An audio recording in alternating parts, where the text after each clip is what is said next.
He said is true and creepy.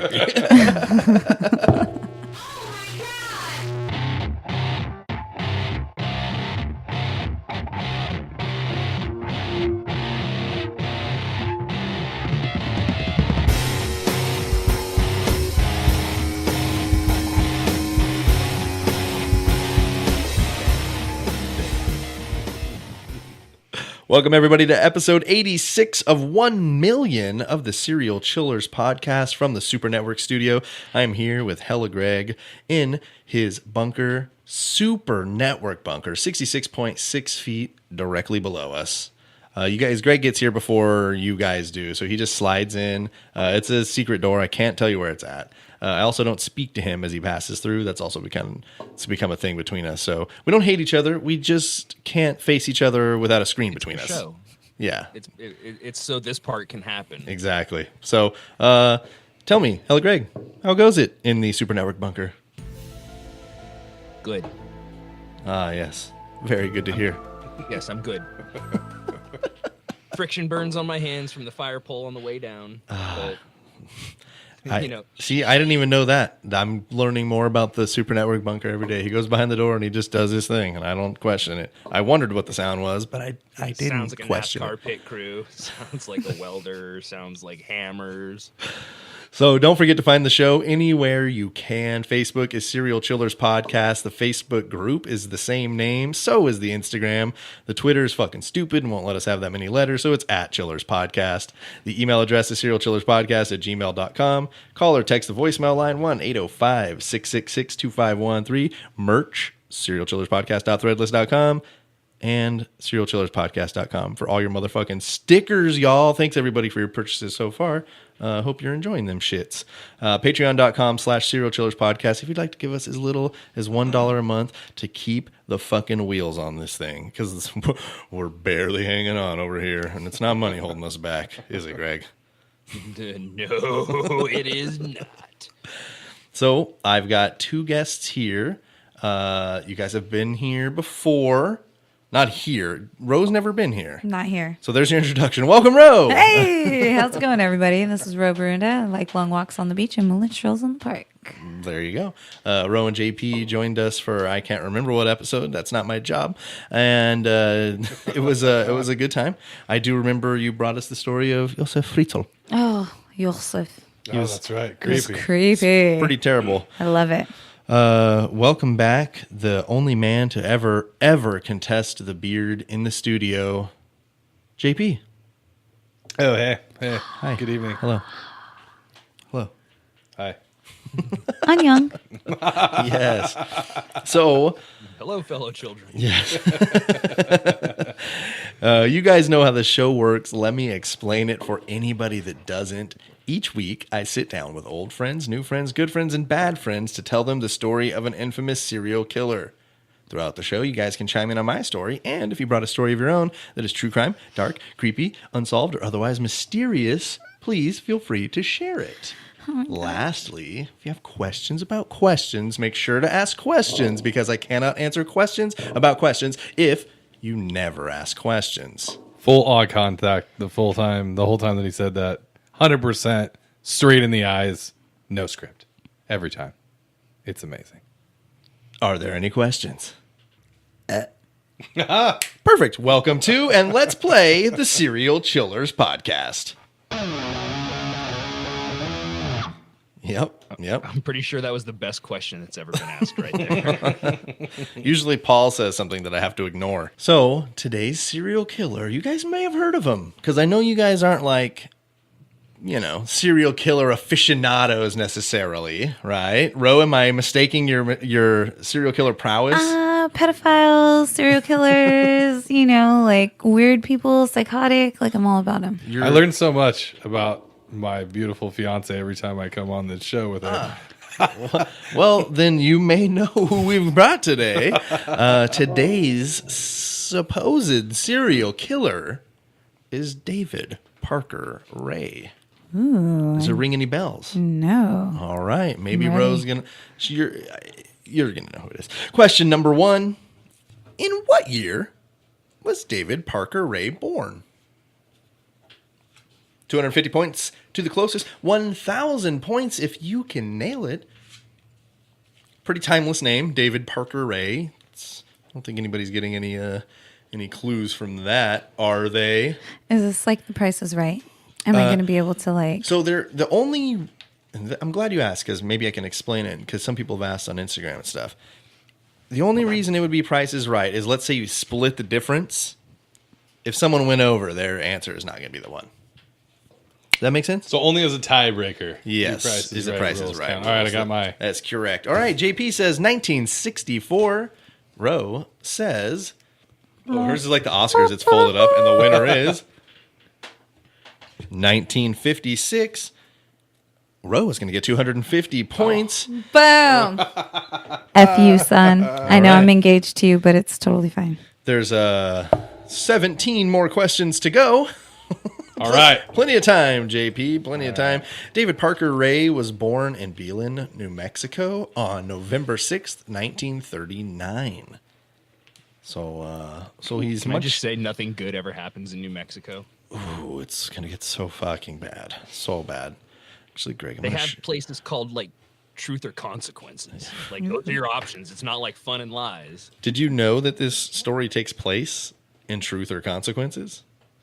I didn't. I just know a bunch of messed up shit happens in New Mexico, and There Truth or you go. Consequences sounds like a place that it would happen. I shared the outline with you, just really quickly, too. I'm gonna open that. So, he was born in Belen. Use them all, Greg, so no one can correct me. On November 6th, 1939. He's in there, I swear. They're like, nope, it's actually... His parents, Cecil and Nettie Ray, were very poor, and due to that, they lived with Nettie's parents on a small ranch where they raised David and his younger sister, Peggy. Cecil was an abusive drunk who lashed out at his wife and children. So it's, we're starting pretty good here. Got the rock star right out of the bat. Yeah, exactly. It isn't clear if Cecil was necessarily physically abusive, but he was definitely like he's a yeller. Old Cecil. I can imagine that's what he sounded like. He just had like the high pitch, like, "You kids get the hell out of this kitchen right now. I need to smack around your mother. Cecil, don't." On second thought, sit and watch so you learn. Yeah, oh man, we never said we were good people. There are no stories of his dad beating up the family. Just he's a fucking angry drunk who kind of let him know what he was thinking all the time. 1939 dad is what I'm guessing. So at one point, Cecil and Nettie Ray decided to split up when David was 10 years old. Cecil would become a long-haul truck driver and would be gone for sometimes months at a time. After the divorce was official, the decision was made to send David and Peggy. I put their names together. Debbie. The decision was made to send David and Peggy to live with their grandparents on a rural ranch in Mountain Air, New Mexico. This is their father's parents. They were living with Nettie Ray's parents.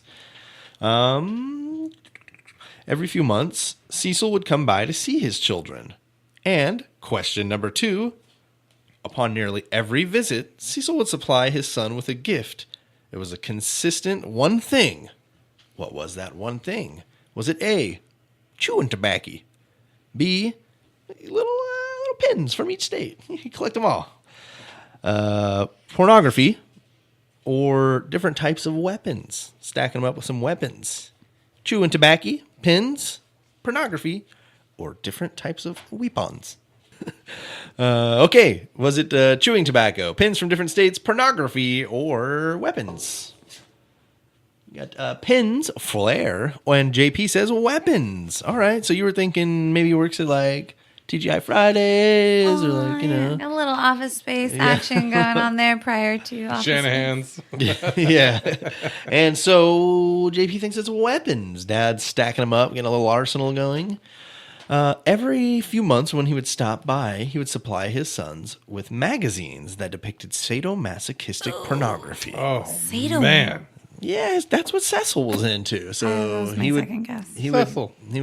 Cecil would pick up those magazines and take them on his long truck drives. And when he had completed using them, and I'm sure, Left a little reward for his kid there. He said, David said Those that like, pages are off limits. yeah, he would deliver them in trash bags. Like, here you go, sonny boy.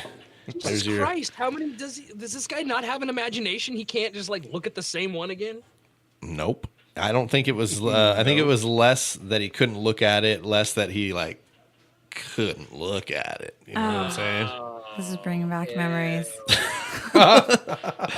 So, yeah, his dad was bringing in some super fucking scarring Because it's one thing to stumble upon like a box of porn by the trash when you're a kid and be like, what the fuck? It's another thing where your dad's like, here's some fucking Consistently delivering trash bags full of sadomasochistic pornography. I was just gonna say, and I'm sure like finding your dad's Playboy tucked between the mattresses or in the back of the closet or whatever is far less scarring than It's a rite of passage. and then being The young men of these days will never know. They'll never know. So you got X videos. this, oddly enough, throughout David's life, would lead to a fascination in sadomasochism. What? No way. What the fuck do you guys know? So life for David and Peggy would take a dramatic turn at that point. Their grandfather, Ethan Ray, was nearing 70 years old and lived with strict standards which he expected the grandchildren to follow. I don't think he was like, oh, be home by 9. I think it was like, you will do your chores, and that you will be completed by 9:30 a.m. After choring, you'll be doing extra choring, and once you've completed extra choring, you may prepare supper, you may consume it, and you may go to sleep right before nighttime choring. So, Nighttime choring. That's when you got to take care of the stuff that can't be done because you're busy daytime choring. yeah, exactly. Nocturnal choring, it's depends on what region you're in. So yeah, it's things are changing for them. They've got an old ass grandpa who's not letting them do shit. They can't grow up and spread their wings. At school, David was tall, shy, and awkward, and had a hard time fitting in, and was often bullied by his classmates. Much of his spare time was spent alone drinking and using drugs, starting at very young age, like 12. It's like, yeah, my life ain't nothing. I don't have a dad. He couldn't make friends and didn't seem to be liked by many, so he turned to his vices. Question number 3. We're going kind of rapid fire here tonight, guys. Pew, pew, pew. In his young teenage years, his sister would discover some secret things of his. What did she find? Was it his drugs and paraphernalia? His Playboy magazines? Sadomasochistic sketches? Or a dead cat in a box? Drugs and paraphernalia, Playboy magazine, sadomasochistic drawings, a dead cat. One of them seems so obvious. Could it be the one? Oh, now you're making me switch my answer. You guys are both going to get points on this one because, yes, All right. it was just a box of sadomasochistic drawings. I think he was getting drunk, doing some drugs, not hanging out with, people, and just drawing out his every fantasy. Why does he have to be on drugs? Because he doesn't have to be, I suppose, but he is. Oh. Yeah, he is. It's a choice. It's He's a choice. like, I'm just If you're going to have doing some. sadomasochistic drawings. I think on drugs is the way to do them. I don't know. He's kind of like, maybe he drinks some pineapple juice and has a cup of rice or something. He's having and, that green tea drawing. Yeah, all super like ambiance. Oh, no. This is trash of the widest variety, my friend. Mr. He didn't light a Peter, no. Yankee candle. I was gonna say some incense going in the background. It's Nog Champa. It's a nice bubble bath with one of those trays that goes across that you can put stuff on, and that's what he's drawing on. Yeah, for sure. Oh, I'm man, visualizing this. That sounds fun. No, I'm not sure that he bathed. He's sitting in a wash tub in the yard. Saying, light the fire, Howard. It's getting cold. No, that's not it either. So anyway, he didn't fit in, you guys. He just didn't fit in. He liked sadomasochistic drawings. I wonder why. It's a yeah. shocker. AJP, I feel like you're not liking him right now, and you might just be part of the problem. I think so far I got more of a problem with Cecil than I do with the kid. So it was during this time that David began to develop his secret fascination in all things sadomasochistic. His sister discovered the collection of erotic photographs and acts of bondage and sadomasochistic drawings. After high school, he worked as an auto mechanic and was said to be quite intelligent and very good at it. This was all before he joined the military. Coming at you fast. Question number 4. What branch of the military? Yeah, you like that fucking atmosphere I'm bringing, So bro? fancy in here. It's amazing. What do you got, Ro? I don't know how to spell semen. So a couple navies here. There a hyphen between the C and the man. Whatever you want it to be, buddy. Open to interpretation. Sorry, no points. Because he joined the army. Oh. He was trying to be all that he could be, from what I understand. Before joining the army, he worked as a mechanic. We know this. And he would get through the army as a mechanic, receiving his honorable discharge after serving, I think it was just 4 years. He just did his standard little guy, got out of there, realized it wasn't good for him. Years later, he's going to be on a date trying to impress a woman. And he tells... I'm sorry. So he was married. Before we kind of get into the heart of the story, he's got this life that's not interesting and it doesn't have anything to do with the story. He has a couple kids who are estranged, so by the time we get to where we need to be, they're not important. Also, in the meantime, he's got 4 wives. Fucking 4 wives. Polygamy? No. Just over that time, married, divorce, married, divorce, married, divorce. Yeah. Oh, so, man. Sorry. Yeah, no polygamy. Just couldn't really fucking figure it out. Couple states away. Yeah, exactly.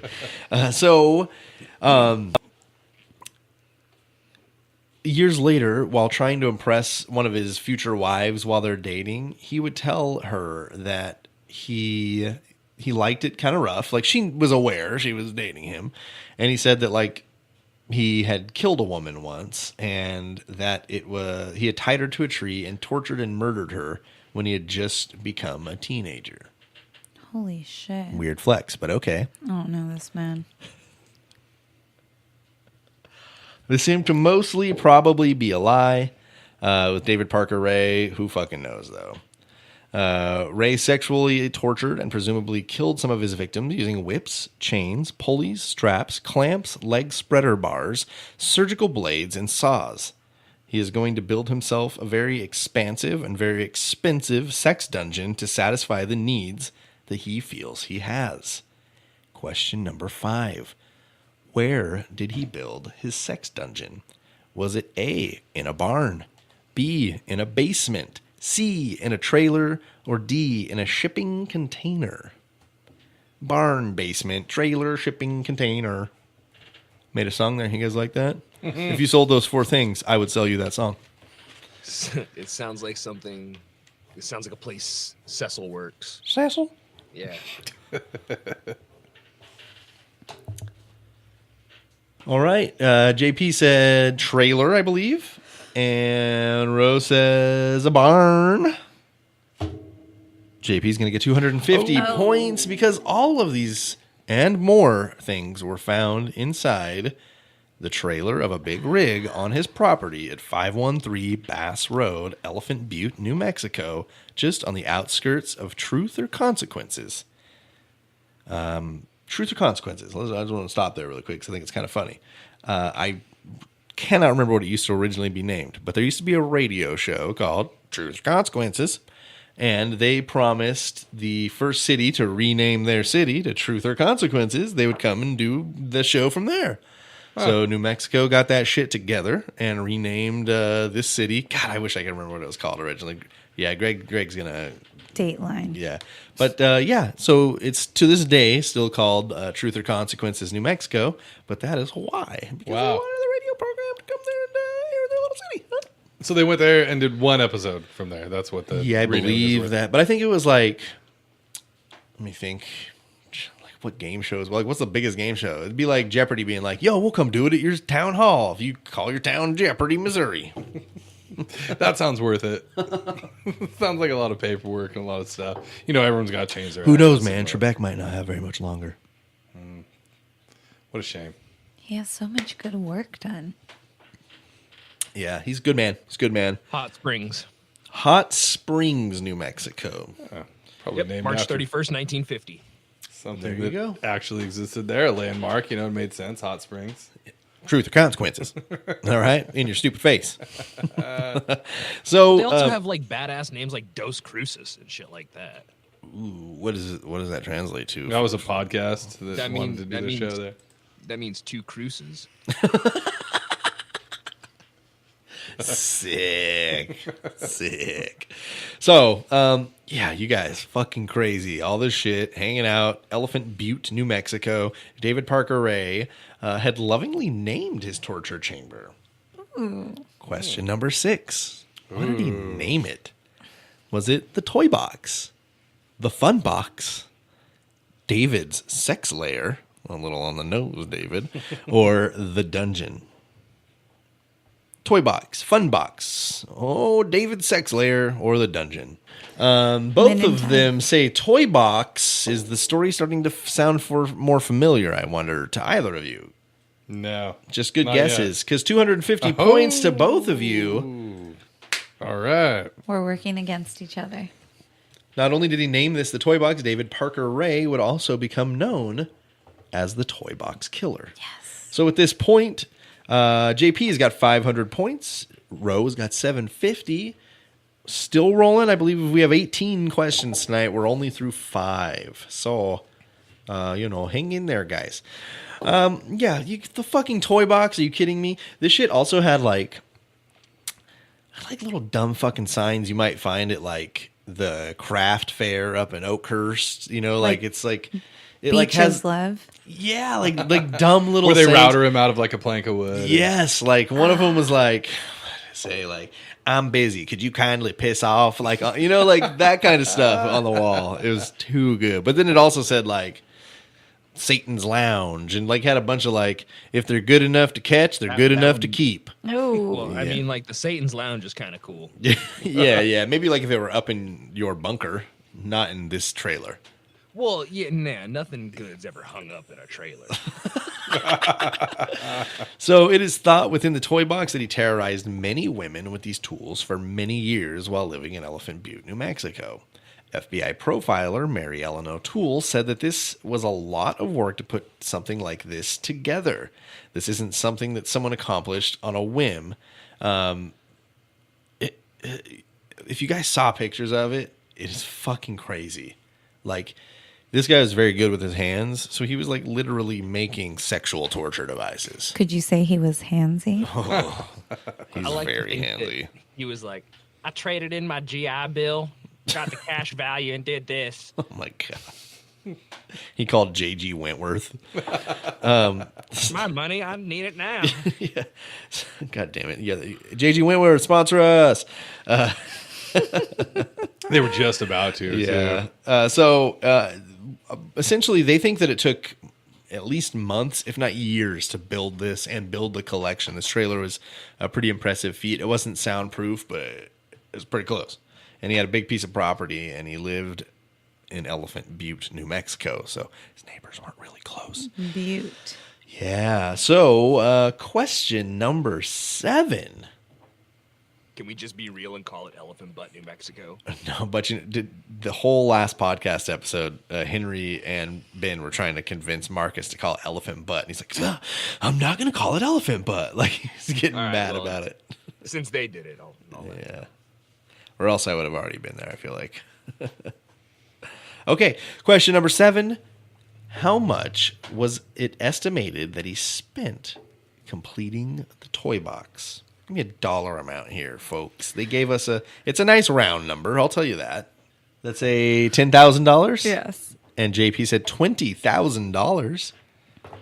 JP, you're not close, but you're going to get the points because they estimated that David Parker Ray spent upwards of $100,000 No way. completing This would the have been toy in box the trailer. 60s, right? Well, this is going to be discovered in the late 90s. Okay. And it was probably built in the early 90s. Okay. He's just been kind of fucking around since the 60s. Okay. Yeah. So we're kind of going to Tarantino here. I gave you the beginning. You're kind of getting a little of the end. We're going to bring it back, and then I'll take you to the end once more. With the credits. Yeah, you already know what it is. Hang around, too. There's always a post-credit scene. So, with the added assistance of multiple accomplices during his time, allegedly including several of the women he was dating over the years, his current girlfriend, Cindy Hindi, yeah, get used to that, his daughter, Jessie Ray, or Glenda Jean Ray, and her name's Glenda Jean, so they call her Jessie. Oh, of course they do. Wonderful. And another acquaintance named Roy Yancey. I can't not say him like that. If you saw their pictures, you wouldn't either. That was how manipulative and gnarly he was. Like, this sounds like the family from House of a Thousand Corpses. Like the Firefly family? Mm-hmm. Yeah. So like his daughter is helping him build the sex dungeon. Did I understand that correctly? She's helping him build his office. She's helping him build his empire. Interesting. Let's continue on. I'll tell you more about Glenda Jean. But just think about that. Like, he had gotten multiple women he was dating to get on it, and then leave, and nothing. And then he's with Cindy Hindi, and his daughter's a part of it, and there's just other third party. Roy Yancey is. There were some reports that he was dating Glenda Jean, but from what I understand, Glenda Jean wasn't really into men. So I don't know. Maybe she dated both, but Roy Yancey was definitely just kind of there for the ride, man. He's like a local handyman that got contracted to help. He's like, $50, man.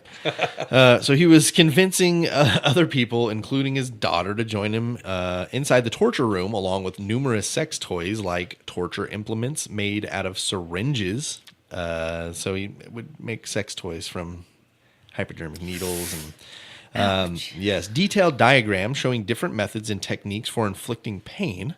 There was a homemade electrical generator that was used specifically for electrocuting breasts.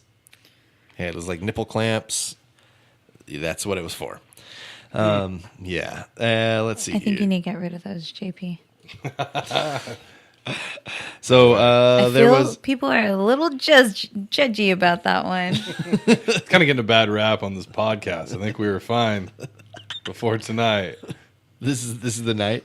It's brutal. So a mirror was mounted on the ceiling above the gynecologist chair.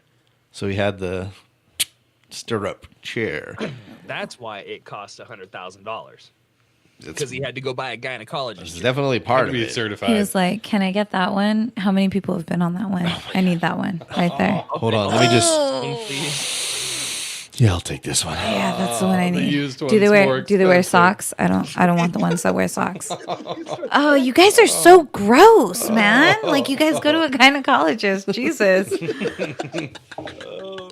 So this was it's part of the problem. It's part of the problem. David Parker Ray would also put his victims in wooden contraptions that would bend them over and immobilize them while he had his large German Shepherd rape them. That's not cool. Yes, David Parker. Like what? Stockades? Yeah, kind of, but it was like, it's hard to describe. It was kind of like, it looked like it's just a square box without the walls, like the thing you would draw in class.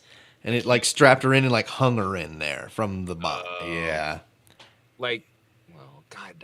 I like what they did to the cat on South Park to make it spray piss in the face. Yes. Something just like that to cheese. Cheese. Kenny loved cheese, dude. We're gonna kind of cover here, but he like had he had tapes to play his victims, and the real recordings have never been released, but there have been a lot of guys that sound a lot like David Parker Ray that have read the fucking recordings, and it's creepy as shit. Yeah. The transcripts are there. You want to read them? It's 100%. It'll take you half an hour. It's a lot of tape that he left, and one of them he describes like in detail the dog rape and how it's going to go down and how it's going to feel for her. And I have friends that don't mind my hang-ups, so they might come and watch that night. Like, fucking wild, man. So Poor dog. Yeah, he was said to have wanted his victims to see everything that he was doing to them during the torture sessions, and other than that, they would be blinded. So he would like wrap 10 wraps of duct tape around their head, and then when he went in to do his sexual torture, would make sure that they saw what he was doing. He would very often play the recorded audio tape of himself whenever they regained consciousness. So he like had the trailer and he's chilling in the shadows or behind a wall or whatever, and he can tell they're waking up, and he clicks play, and I have the beginning of the transcript. Let me wet my whistle here and I'll read it to you. It starts like this. Hello there, bitch. Are you comfortable right now? I doubt it. Wrists and ankles chained, gagged, probably blindfolded. You are disoriented and scared too, I would imagine. Perfectly normal under the circumstances. For a little while at least, you need to get your shit together and listen to this tape. It is very relevant to your situation. I'm going to tell you in detail why you have been kidnapped, what's going to happen to you, and how long you'll be here. I don't know the details of your capture because this tape is being created July 23rd, 1993 as a general advisory tape for future female captives. The information I'm going to give you is based on my experience dealing with the captives over a period of several years. If, at a future date, there are any major changes in our procedures, the tape will be upgraded. Now, you are obviously here against your will, totally helpless. Don't even know where you're at. Don't know what's going to happen to you. You're very scared or very pissed off. I'm sure that you've already tried to get your wrists and ankles loose and know you can't. Now you're just waiting to see what's going to happen next. You probably think you're going to be raped, and you're fucking sure right about that. Our primary interest is in what you've got between your legs. You'll be raped thoroughly and repeatedly in every hole you've got, because basically you've been snatched and brought here for us to train and use as a sex slave. Sound kind of far out? Well, I suppose it is to the uninitiated, but we do it all the time. That was the first 2.5 minutes? It's fucking 40 minutes. Like, the initiation tape is 40 minutes long. There are 6 parts on 3 tapes, so he takes up. That was realistically like 50 seconds. Okay, see how fucking painful it felt? Wow. Yeah, there's a lot. It's so long, dude. I have another little excerpt that is towards the end, but dude, it's almost as bad as the Albert Fish letter. So David Parker Ray is believed to have killed women inside that trailer, all of which allegedly heard that tape when they arrived. Fuck, man. We're going to take a break right here. Imagine why. I need to seriously take 5. I'll wash my face. Yeah, like I just need to stretch my legs out, like do a little brip, and fucking yeah, man. Need to take a break here. So we're gonna take a minute. Everybody, enjoy this song that's about to play because it's. Oh, no, it's going to be on the premiere, huh? Well, there'll be a song right here, I'm sure. Enjoy a song. We're going to put a song right here. Fuck you guys. Listen to this song. Come back or we'll kill you. Have a dart? Yeah, for sure.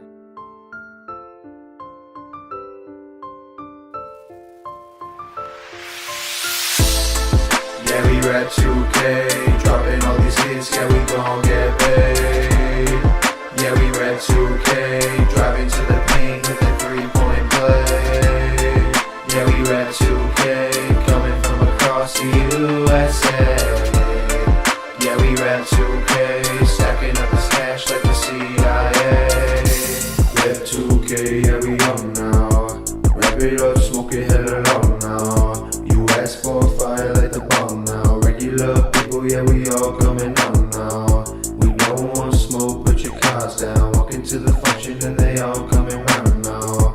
Ladies running up to me, they wanna come along now. People used to hate on me, they wanna play my song. R.A.P.2K, you rockin' with the best. Hella checks with the church SP so you can say I'm blessed. What's next? A Rolex, gorillas banging on their chests. And never mind that, let's just go and take a rest. Cause the game is changing where the was to do it. We're never losing, only gaining, give us time to prove it. We're only giving, never taking. Seriously, never faking. Only making sure that earth the only way is quaking.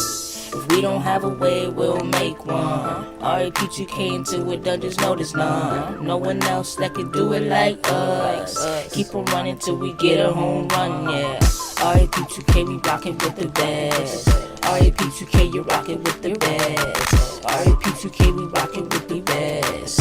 R.A.P.2K, you rockin' with the...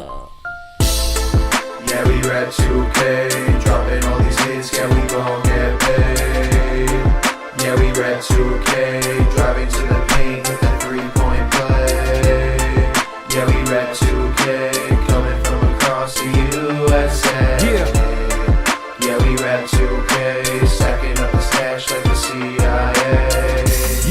Rep 2K is the team. See us pull up on the scene, then we be all on your screens. Yeah, we live out here. No record out, yet we number one out here. Talk all you haters want, man. See if we care. Next stop is Bel Air. We aiming major. The time is right now. You can get later. 11 on the team, so I guess we're the Raiders. We unstoppable, man. You can't fade us. Break us, never. Number one forever. Checkmate. Game over. Rob signing off. Saya Nora. Rep 2K, a group with a dream. Be best group of the industry. If you fuck with me, gonna fuck with the team. This ain't starting to win around me. Ain't got a team, ain't got no team. Flex my centipede, whatever see. First got see to land or see. All of this, but I'm a piece. Welcome back, everybody. I'm sorry I got angry at you before I left. That wasn't me. That was there's just some other stuff going on, and I took it out on you, and I didn't mean to. So I take the fuck you back, unfuck you, and I'm glad you're here, so we didn't have to kill you. Hello, Greg. I heard that you brought some type of story situation. Let's bring the people back. They're mad at me, and I understand. Well, it started as a cool fucking story, man, but it turned into scouring through like FOIA documents and stuff and reading a bunch of squinty, blurry text because they didn't have PDFs in the 50s and 60s and shit. So it's all scanned and it's all crumpled and coffee stained and shit. But it started. You were in it tonight. That's what you're telling me. Yeah. Well, this started as like ridiculous ways that the CIA attempted to kill Fidel Castro. Because they've done some dumb shit. Then it became like ridiculous ways that they've tried to kill a bunch of dictators because they've done some dumb fucking shit. Do we still get to hear some of those? Yeah, for sure. Okay, cool. For sure. And then I got to thinking that it's ridiculous ways that I'm going to be killed. And again, they do some dumb fucking shit. So I'm ready for it. So these guys just run around consequence free, killing people and overthrowing governments and stuff. And it's all fun and games. But I found a good article on it is. You can just if you're the CIA, you can just go find a country and say that they need some democracy and people are going to cheer for you. And if they don't, you just make something happen at home that makes people cheer for you. And then you just go do it anyway. 9/11. Anyway, that is super. So they just kind of run around consequence free, overthrowing governments and, playing freedom distributor or whatever. So I do have a question that is worth points. We've given him power. Yes. Which is trouble. Speaking of dictators. Yeah, speaking of dictators. So the CIA made numerous quote unquote failed and quote unquote successful attempts because they're a lot like serial killers in the fact that if they're like, that was us. It most assuredly wasn't. And if they were like, no, that wasn't serial confessors. Yeah, but if they're like, nope, that wasn't us. It probably was. So they've made numerous attempts on world leaders and stuff like that. Which of the following is a real attempt at a world leader? Fun. I'm gonna play too. Okay. I never poison. A, poison cigars. Ooh. B, exploding seashells. D, cancer pants. Wait, no, that's C. Pants. C. C is cancer pants. Oh man, D, C for cancer. D is the honey pot. And E is all of the above. Oh. I was going to eliminate myself because you had mentioned one of those things to me earlier today. Mm-hmm. Then E just fucking, who knows, man? Who knows? Yeah. By far, my favorite answer is cancer pants. Yeah. I also wrote cancer pants. But I'm going to stick with all of the above. Because I think they're probably I wrote cancer pants. Taking cancer pants? Yeah. I'm going to go with exploding cigars if that was one. Poison cigars and exploding seashells. I'll go with exploding guitars. Exploding guitars it is. They're all of them were a thing. All right, JP, 250 points. Yeah, I can't believe they were all a thing. Tried like Cancer pants, So- dog. How do you do that? So this one's not in this Ranker article. It's one I read about in a doc, or I watched in a documentary, and I can't for the fucking life of me find this bitch anywhere. But I found an article from fucking Forbes about Hugo Chavez. And What? shortly before he died, he quote unquote he was given pelvic cancer. But they had like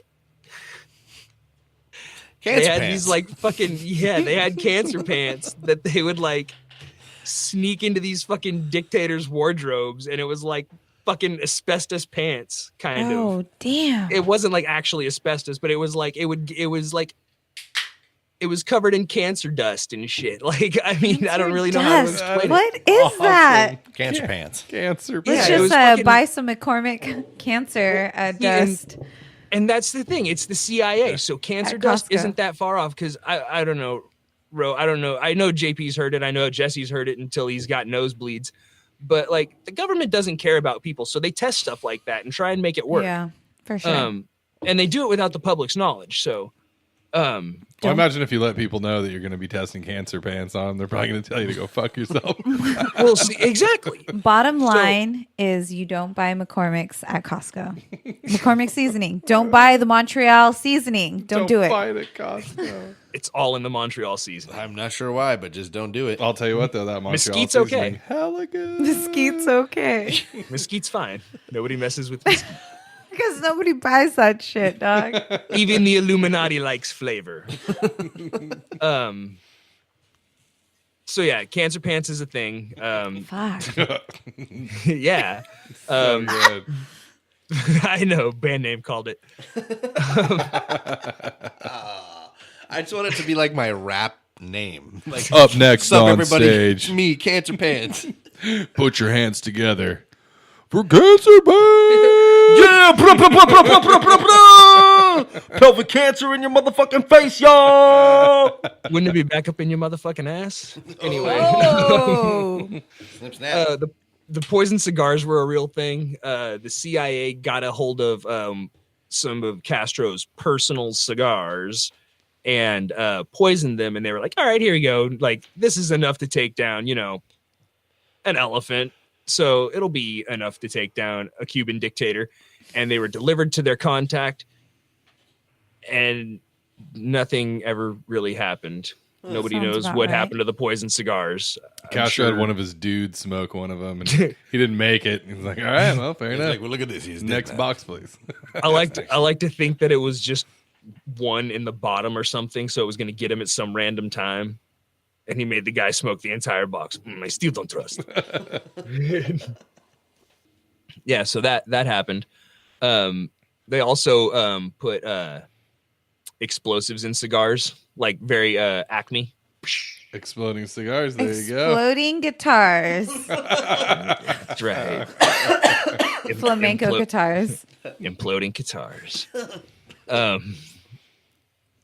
The exploding seashells, that was a thing. So Castro loved to scuba dive, and they were like, we're gonna put explosives and rig them to this really dope seashell that we're gonna paint, and he's gonna win. He's gonna want this. He'll for sure Trust want us. this one For is fresh. Sure. And then he's gonna go scuba dive, and he's gonna see it, and he's gonna have no respect for the wildlife around him, and he's gonna grab it, and it's gonna explode, and that's how we're gonna kill Castro. Solid. So that was a thing. They also tried the honeypot on numerous dictators, which is, I mean, We've all seen James Bond films. right? Yeah. Are you unfamiliar with the honeypot? I'm familiar with Nintendo 64 007. Okay, so the Alright. honeypot Good is answer. where, a woman seduces the target, and then when he's at his most vulnerable, kills him. Oh, what is that? Vagina hump a lot? What was that? A Austin lot- Powers? A lot of vagina. A lot of vagina. That's another term for it. Yeah. Cancer pants. That's what it really is. Yeah. So those are some of the ways that they tried to kill people. They've tried poison milkshakes because Castro liked milkshakes. Castro like a bunch of shit, huh? And they loved Castro. He liked those Dr. Pepper floats. Castro was into so much shit. Scuba diving. Scuba diving, as it turns out. They poisoned some toothpaste in the Congo. Because he liked toothpaste. Well, I mean, in the Congo. Yeah, I'm assuming in the Congo they were like, "Hey, this is a new thing called toothpaste," and the CIA was like, "Whoa, this is how we do it, guys. Watch." I mean, the fucking CIA also poisoned an entire town's bread supply. Like they poisoned all the bread in a bakery with like LSD and PCP. So people had no idea what was going on and were like jumping out of windows and breaking legs and like running around on broken legs. Dang, I feel like that was in Oakland. It was in France, but I could see how you'd make the connection. So yeah, I mean, and like I said, if you don't like it, we'll blow you up and then make other people like it. So that's the CIA in a nutshell. I don't want to get this rant going too much longer. I still want my computer to work for the rest of this show. Last time we got into this, or not this specifically, but last time I railed on the CIA, I had to reinstall Windows. It's not even untrue, oddly enough. It's happened like 3 times. So, rant over? Yeah, more or less. Yeah, rant over. All right. Well, hey. Thanks, buddy. Yeah, no problem. The truth is out there. I know it. That was solid. That's all verifiable stuff, though. Yeah, that's all the stuff depending they on who you used to ask. do. Imagine what they're doing now. Shit. Fuck. I don't want to imagine. Exploding it. seashells is like so 60 I just want to die of natural causes at 58, okay? I don't want to know what's going on. Like Bill Cooper. So, oh God. Not like Bill Cooper. The truth is out there. It's not fucking X-Files, dog. The truth. We're going to kind of jump into some, there's 3 main victims of David Parker Ray. So at the end here, we're going to see trials for these 3 women. The problem with David Parker Ray is they believe that he killed a lot of women. There's not a body. Not one. Oh man. Yeah. So we'll get there. Wow. So Kelly Van Cleve, she was called. It went by Kelly Garrett then. She goes by Van Cleve now. She is one of the first women we can almost certainly confirm was inside the toy box at some point. She had a fight with her husband and had stormed out of the house and decided to blow off some steam with her friends and go to a couple bars and play some pool. She had been the DD for the entire night, and when they got to the last bar, which was within walking distance to almost everybody's house, she decided she was going to have a beer. Kelly gave a quick ride home after her beer to a friend who lived nearby, and she came back and started to play pool and finish up her beer and have a couple more. There was just a few friends remaining towards the end of the night when Kelly was abducted. How did they do it? Question number 9. Did they drug her? Did they ambush her and just fucking drag her out of there? Did they bludgeon her? Or did they do it at gunpoint? Was it drugs, an ambush, a bash over the head, or a gun?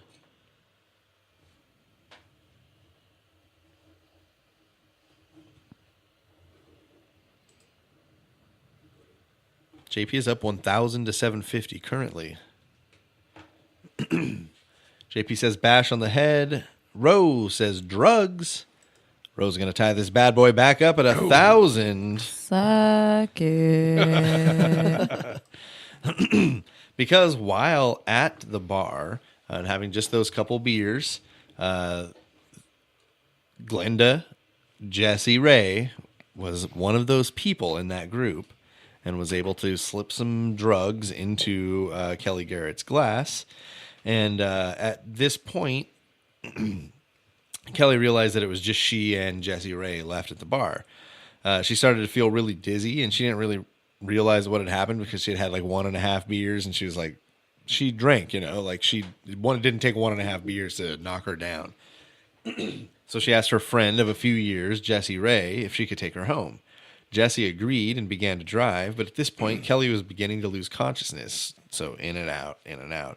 And Kelly said one of the last things she remembers is that they were going the wrong way. And then another thing was that she remembers being at Jessie Ray's house, or David Parker Ray's house.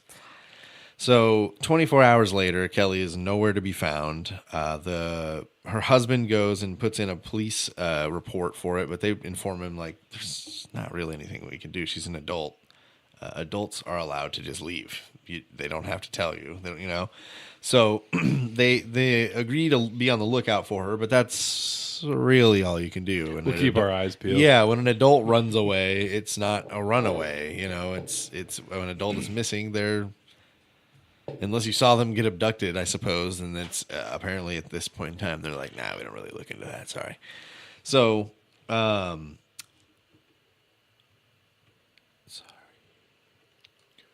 you can't file like a missing persons report. That's not a. I think. I mean, this is small. They just don't really look into it. I think that's kind of how it is. Well, you can always file a missing persons report, and you don't even have to wait 24 hours. Yeah.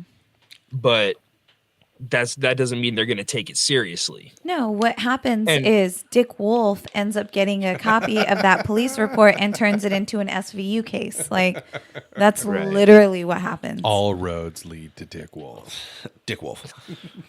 I like to pronounce it real fast. It makes it seem like a wolf made out of dicks. Dick Wolf. Or just this episode by Dick Wolf. It's all hairy with gnarly teeth. Found in the fun shop, the toy shop. Either way. Okay, so, she's missing.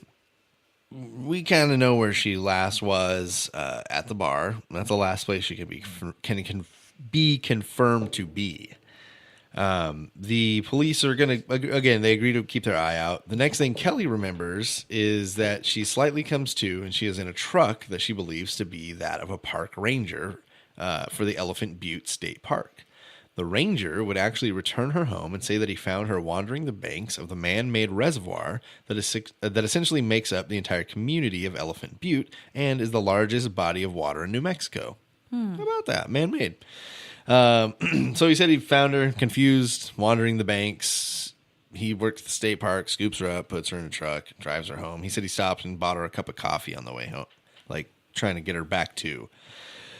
Her husband and mother thanked the ranger who returned her after 3 days completely missing, and then he went on his way. The man would actually end up being very well known and very well loved mechanic of the park services. I say that with a lot of confidence because I watched the documentary The Sex Chamber, which is one of the more recent of all, I know, David Parker Ray documentaries, and they interview a man named Phil Sanchez at the garage at Elephant Butte State Park, where they still have the truck that David Parker Ray drove on that day. They also fucking have his workstation, like, as it was, at least in this documentary. I can't say for sure, but, like, there was, like, an old rusted welding mask with the logo on it that had David carved into the top, and wow.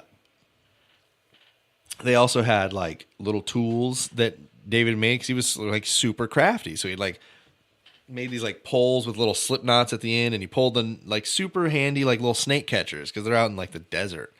And they just have, Phil Sanchez is, like, so stoked on all of this shit. And so he's showing off the little snake catcher, and it's just like little pole and it says snake catcher painted on, like, very, almost crudely. And one of the very next things that the documentary is going to show is this homemade device. Question number 10. What is this homemade device David has in the toy box called? Is it A, the bitch breaker, B, the ankle spreader, C, the face smasher, or D, the woman ruiner? Bitch breaker, ankle spreader, face smasher, woman ruiner. Those all sound like names of, like, Cannibal Corpse songs. That's kind of like, I just had to channel the darkest shit I could think of for those 4 options.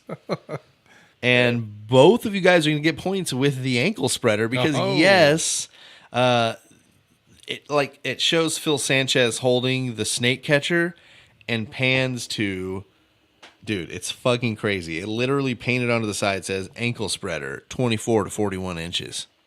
Wow. And it's just like a bar with a wing nut and a... Want to be precise. Yeah, and it's just a sliding bar with like ankle clasps at each end. This is the kind of shit he made. I'm not even going to describe some of the other shit they show in this fucking documentary. You just go watch The Sex Chamber. With this moniker scrawled across it, this thing is fucking sinister. Also, Phil Sanchez keeps being very complimentary of David with a big fucking shit-eating grin on his face the entire time. I don't know if he's just stoked that there was like a camera crew there, and he's like, "Well, Somebody's I just work coming. at Elephant Butte National Park," you know. And yeah, I don't know. But Phil Sanchez the entire time was like, "Yeah, this is Dave's truck. Dave made this. It's called Snake Catcher. It's pretty genius, huh?" They're like, "Well, what do you think?" Like, "What do I think with Dave?" "Well, he's a pretty smart guy. He's a pretty good guy. I like that guy." Like, fucking Phil Sanchez, bless your soul, He's man. been bummed since the day he was taken away. I did get his position though, so also fuck him. So, yeah, dude, the things you can see if you just Google it, you can pretty. I mean, there's also there was a video camera in there, so we'll kind of get to that later too. But Was it VHS or beta? nice, Red Sox just went up 5-3 at the top of the ninth. VHS was an RCA like dad cam, yeah. So, let's see. After she gets dropped off, Kelly, no matter how hard she tries, can't remember what fucking happened over those 3 days. Not believing her at all and thinking that she just did drugs and cheated on him, her husband tells her, get the fuck out of the house. So for being kidnapped and sexually tortured for days, her reward is her husband leaving her. Nice. Yeah. Hey, it's good to see you. It's good to have you back, but gonna need you to get a bag. You know what I mean? Well, was this like during this time that this happened, or was this during the build up to the toy box? She was in the toy box. Okay. Yeah. So he had like the real angry stuff in there. Yeah. So her husband, she couldn't be like, "Do you see this?" I think the thing is that like he didn't kill everybody. Obviously, he took her home. Right. I think he didn't rough up those women as much. Like he didn't kill their internal organs with shredding dildos. Like he was. I think there was a lot of. So there was a couple tiers of. There's this gross ass fucking clip. Let me see here. I get my excitement from making a woman happy. I got pleasure out of the woman getting pleasure. I did what they wanted me to do. And so that's like his defense or his contention the entire time was like he's pleasuring the women. Yeah. Okay, still a tie to 1250 to 1250. Just so you guys know, because Greg's going to be editing into this, but we all kind of stopped. Greg looked at some pretty deep toy box pictures, and I'm looking at his face right now, and he's regretting it for sure. So we're gonna move along with the rest of this episode. Yeah, he's confirming now that he is regretting it. It took him a little bit, but I think he might be crying. No, I don't cry, man. I don't cry. Fuck you, I'm not dude. crying, you're crying. So Kelly Garrett left by her husband because she's a liar, right? Hickeys. Yeah. Hickeys. So the next victim, who is going to be one of the main ones they focus on later, is Angie Montagna. She was a friend of Cindy Hindi and kind of new to town. She was, at this time, Cindy was also pretty new to town, and it was like just kind of running around, like making friends, making enemies. She was kind of a fucking hard ass, from what I understand. One of the friends she made was Angie Montagna. They became really close really fast and drifted apart a little when Cindy would eventually get with David Parker Ray. Like Cindy, Angie was fairly new to town, and in the grand scheme of a tiny little town with a population of 6,000, that is Truth or Consequences, most of those people have lived there their whole life. So even, the people that have been there 3 years are like, who are these fucking new people here? One night, Cindy invited Angie over to the home she now shares with David Parker Ray. Cindy doesn't even bother trying to drug her friend. At the first opportunity, she bashes Angie over the head with an unidentified object and ties her to a bed in the main part of the house. So, Greg, you might have seen these photos where there's like, they kept them mostly inside the house until they took them out to the chamber, or vice versa. Started there, brought them in to live, took them back out there. But it's essentially like a sunken living room with a bed, and they give them like a bucket to piss and shit in. Conversation pit. Yeah, exactly. Real good conversation starters there. Creepy pit. Mm-hmm. So they've got her tied to the bed, and once David Parker Ray and Cindy, they pretty much like give her a preview of what she's gonna get in the tape, and just like tell her like you may not leave here alive. You fucking better do what we do. Don't scream. So they knock her out again and put her in the toy box, and she wakes up and has to hear the tape. So I told you there's 6 parts. I gave you part one of part 1. This is the very last part. So it says, think about each thing you're going to say and be damn sure you start your sentence with master. If you get through that okay, get your speech down pat. Keep your mouth shut and don't give us any trouble. Then, the first day is going to be real pleasant for everybody. I'm going to put some dildos in those holes between your legs, but they will not be big ones. Basically, I just want to become very familiar with your sex organs and the size of the holes. All the girls are different. During the course of the day, you're going to be raped several times, but that's no big deal. The second day, after you get totally familiar with the rules and procedures, we're going to get down to the nitty-gritty. A lot of it will not be pleasant for you, but you might as well get used to it because it's going to be like that for a while. Eventually, things will settle down a little. Then, just take it day by day. Well, I believe I've told you about everything that I can. I cannot predict the future. I can't predict changes of procedure, but if this tape is being played for you, I have to assume that it is still reasonably accurate. And I can only give you advice. Be smart and be a survivor. Don't ever scream.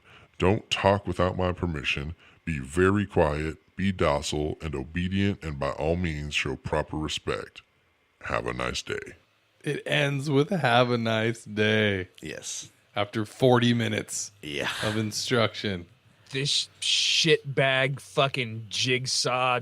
Yeah, Wannabe. like think about how Saw this is. Yeah. You're waking up tied to a fucking table with chains, and he's like, do you want to play a game? Yeah. Like, it's I very don't, Saw. though. I fucking don't. Comes at riding all. in on a tricycle all half-cocked. I made this! I'm really good with my hands. You should see my snake catcher. So the idea is, with all of them, is that he drugs them and he rapes and tortures them. Yeah. Greg, do you see what I put there in parentheses? Check out those parentheticals. It says MK Ultra, Greg. Yeah. Yeah. So I mean, that's what he's trying to do. He's trying to reprogram them to be slaves. I believe I put it in here, but he was using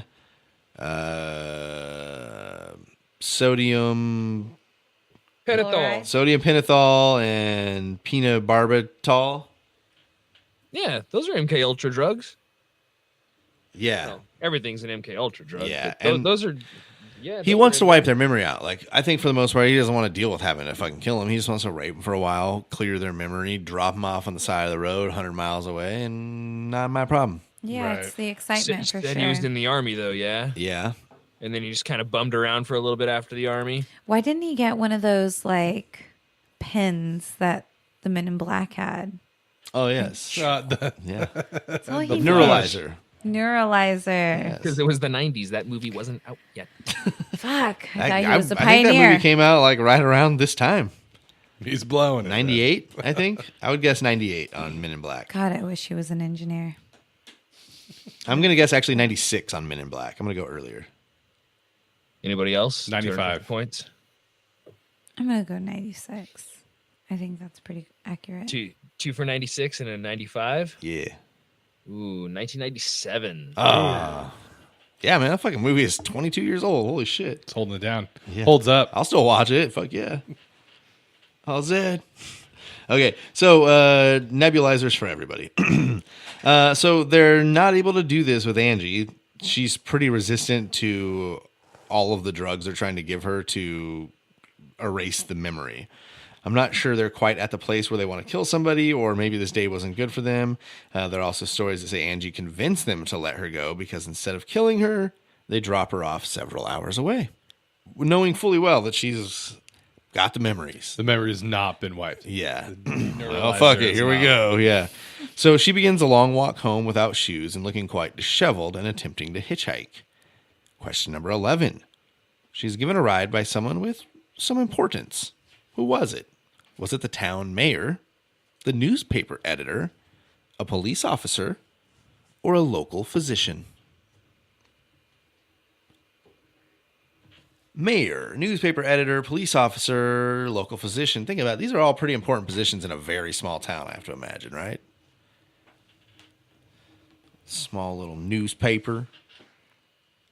What is it? Elephant Butt, Elephant New Butte. Mexico? Elephant I keep Butte. wanting to call it Elephant Butt, Montana. But Truth or Consequences is the real town. I think that I think they said was about 6,000 and falling. They said in the documentary. Fuckers. Nobody wants to live in a place called Truth or Consequences. So JP said newspaper editor. Rose said she got in the vehicle of a officer of the law. Peace. With that, somebody's taking the lead, and it's gonna be Rose. Oh. 250 more. Rose up 15 to 1250. So we got like 5 questions left. Hold on in there. Police officer heading towards her pulls over and offers a ride when he sees that she's going that direction. She goes ahead and just tells the police officer right away what happened. This is another place where the story is split. Either she says, he goes, we got to take this in. Come on, let's go to the report. And she's like, I'm not getting mixed up in any of that shit. I'm out. I'm fine. I'm free. Yeah, exactly. We're good. And then the other story says the police officer says, no fucking way. Like, no way. Doesn't believe her. Drops her off where she needs to go. So she told him the whole story. And he's like, I don't think so. Sure thing, Cracky McCrackhead. I know that shoes, guy. He's not. Oh, you're talking about the guy who invented the snake catcher? Yeah, right. You've I've seen got how 3 good of of a those mechanic bad he boys, is? 24 to 41 inches. Yeah. Hate you. So yeah, she doesn't go to the police. Marie Parker was the next victim that they had evidence. Marie Parker was a known drifter in the area with whom Roy Yancey was affiliated. She lived in a tent nearby on the banks of the reservoir. So she real talk was like living out on the reservoir. She was kidnapped by Yancey and brought to the toy box. It isn't clear how long she was kept, but while they weren't using her as a sex slave, they had her on I'm trying to give a good example, like on a crawler that would go under a vehicle, Right. essentially like that on rails. Like a creeper? Creeper, sorry, not a crawler, a creeper that would go, but it was like on rails and it would slide into essentially a compartment about that size in the wall. And they would lock it up and there was a fan that blew into it. So in the like trailer. Sweet. Like in the morgue. Like where they keep Kinda, bodies in but the she morgue. went in horizontally. They slid her in like, Sideways. yeah. Like it's sideways more. Oh yeah, I saw a picture of it. Yeah. So she lived in there. Some of the other victims were brought inside and lived on the bed. They just went ahead and slid her into the wall of a trailer, buckled down to a gurney. Pretty heavy, man. Pretty heavy. So eventually, according to Roy, David Parker Ray told him that he had to kill Marie. All the while, Marie's mother was frantic and looking for her with also not much help from the police. For the same reason, they were able to not do much for Kelly. They did assist in helping her look in some ways. They put out an APB on her license plate and looked in all of her normal stomping grounds. She was like fairly known as a drifter in the area. So She's missing? She must be at work. Yeah, Check work. They literally just like looking around all the places where she can. Corner's empty. Yeah. So, question number 12. How many days will the officers attempt to locate Marie? Like, how many days are they going to give her a hand? And we're stabbing. We're stabbing. Stabbing at this. Closest to the answer gets 250 points. Nail it. It is for 1,000. Rose says 24 hours, 1 day. JP says 3 days. Rose going to knock down 1,000 points for that one. Degeneration X. Because brutal. They decided to give a hand for about 24 hours, 1 day. JP, you've fallen behind by, you need to double your score in the next 4 questions. Okay, I'd like to risk it all, Alex. He's Make it a fucking true with Dick double Wolf Jeopardy. right now. Goddamn Dick Wolf. So, after just one day, they chalked it up to a drifter drifting and gave up. Roy Yancey first attempted to manually strangle Marie Parker when David Parker Ray said, "You're going to need to kill her." It was, quote, taking too long, and David Parker Ray gave him a rope to assist in the finishing of the killing. Maybe a snake catcher. It would work for that, yeah. Patent pending. So after this, Roy and David Parker Ray took Marie's body to a location and hid it far off the road where no one would stumble upon it. So this is the first, like, we know that this one's dead. We'll get to that later. Why? We'll get to why we know that later. We'll take a little short break here and we'll finish up with David Parker Ray. Go ahead. Oh. The makeup on your face, it left me with a taste of regret on my lips, blood held between fingertips.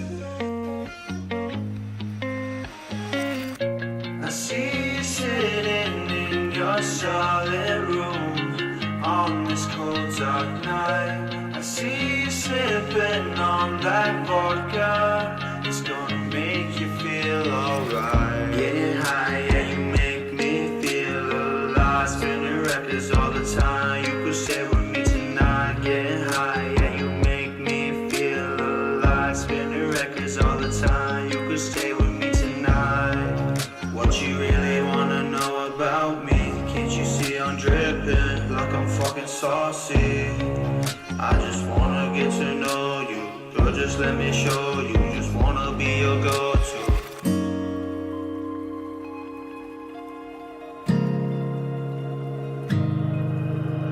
Driving to the coast and I'm looking to my right. You're looking pretty good. I be rocking off white, yeah. Running through my mind like a track meet all night. Stacking all these hundreds to the motherfucking sky, yeah.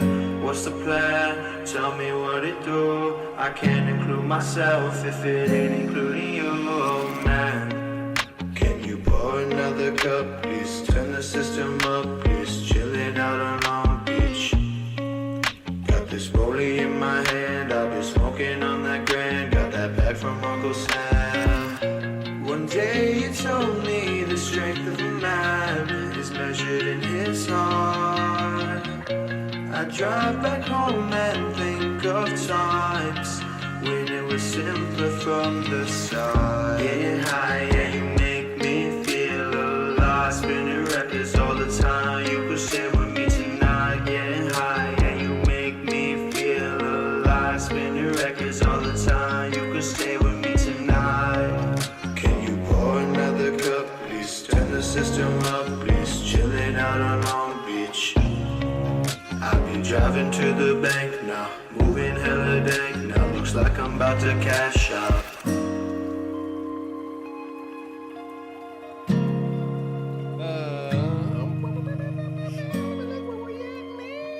Okay. Yeah. The body. They hid the body. It's gone. Welcome back, everybody. We have got another victim to cover. We've got some more fucking David Parker Ray, and I don't even want to. And I brought you guys a side story. Oh. Snip, snap. What y'all know about that? So, the last victim we're going to talk about is Cynthia Vigil. It was very confusing. I was calling her Cynthia Vigil for quite some time. And then I heard it pronounced Vigil, and I would like to correct that now. Cynthia Vigil. So Cynthia Vigil was duped, I suppose. David Parker Ray posed as an undercover police officer and approached her. She was a sex worker and working out that night in a parking lot. He told her she was under arrest for solicitation of sex work and handcuffed her and put her into a trailer and took her into the town of Elephant Butte. Put her in the toy box, put her through the rigmarole. After 3 days of captivity, Vigil was able to escape from his trailer, the home, in Elephant Butte on March 22nd, 1999. In order to do this, she waited until David had left for work, and Cindy Hindy, who remember is like in the house and like it's like a normal day for her. Chilling, She's just got to make yeah. sure this chick doesn't get too feisty. So Cindy Hindi gets distracted at one point. I guess maybe the phone rings or she was in the kitchen making something and she leaves the keys a little too close. Well, Cynthia Vihill's like, well, I'm gonna fucking get these keys, and she does, and she starts to unlock herself. Right then, Cindy Hindi walks in and realizes that, holy shit, I might lose this chick. So, question number 13. What does Cindy Hindi do to try to stop her from escaping? Does she A, put a gun in her face, B, get a machete, C, tackle her, or D, break a lamp over her head? Gun in the face, machete, tackled her, broke a lamp over the head. A couple of those seem kind of cartoonish. The lamp over the head, like you see like 3 little knots pop up and birds dancing around the head. Right, or like the pulled a machete. Mm-hmm. Like where she just had it. I mean, I would assume by. that if you were potentially keeping somebody that at any point would try to escape, maybe you do have that within. Yeah. Also, tackled her's pretty good because I like to picture like come around the corner like fucking Terry Tate, office linebacker, and putting the hurt down. Roe says lamp over the head with a little drawing of it. JP said the machete. Danny Trejo fan, huh? True. Roe's going to get 250 more points because as cartoonish as it sounds, Cindy Hindi grabbed the first thing she could find, and it was a green glass lamp, and broke it over Cynthia Vihill's head. Didn't fucking knock her down. Determined, there's a brief scuffle in which Cindy smashes the lamp over Cynthia's head. She remains standing, but is able to gain possession of an ice pick and stab it into the back of Cindy's neck. Not too deep, but hard enough apparently to momentarily incapacitate her. At that point, Hindi fell to the floor, and Vihill was able to escape out the front door. Oh, yeah, an ice pick in the neck will do that. Yep. So there's some reports that said she stabbed her multiple times in the neck, but I think it was the one good stab at the back and like, oh shit, and dropped her real good. Because apparently David Parker Ray was going to be home any minute too, so Vihill was aware of kind of the schedule after being there for 3 days. You got to stab and go. You got to click. It boom. was like she needed to get the fuck out of there. It would have been better if Hindi had never caught her. She was running out of time then. So once Vihill escaped, she ran down the road seeking help. Later getting assistance from a nearby homeowner. So when she ran away, she was wearing only an iron slave collar and padlocked chains of a length of 5 feet. 5-foot chain, collar around her neck. That was it. That's all she's wearing. She ran down. They said she said that she nearly sprint for a mile before she found the first neighbor's house, where she apparently burst through the door and collapsed. So can you imagine just like you're chilling and at home and someone trying to watch some Jeopardy crashes through Playing the door. some Atari. Yeah, exactly. It's 1999. Maybe some Nintendo 64. some PlayStation 1. Maybe some GoldenEye 007. I'm all about RCP 90s personally, but Golden Gun fans, they're out there. Don't play as Jaws. You're too big. Don't play as Oddjob. That's fucking cheating.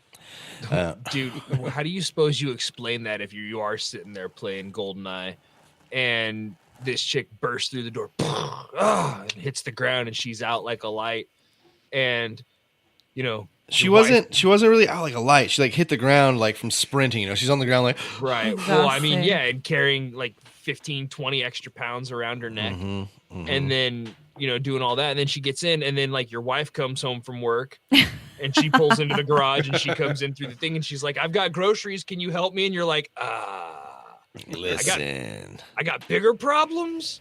So is it actually an older woman who is home? Because that's fortunate. You can hear the 911 call. She's like, Yes, there's a lady here. She says that she's been raped and she's naked and everything. Naked. I knew naked was coming. Yeah. I knew it. Yep. It had to be. She said it. How do She you said know it. she wasn't playing like Delta Force or something like that on the PC? Or Oh, Final Fantasy. Because everybody around there said naked.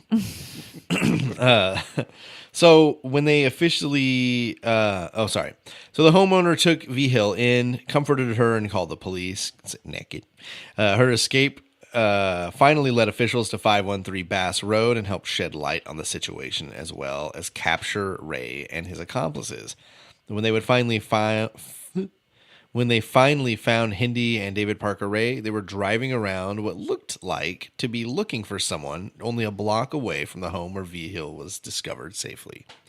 They were out fucking crew like, holy shit, where'd she go? Where'd she go? Where'd she go? Where'd she go?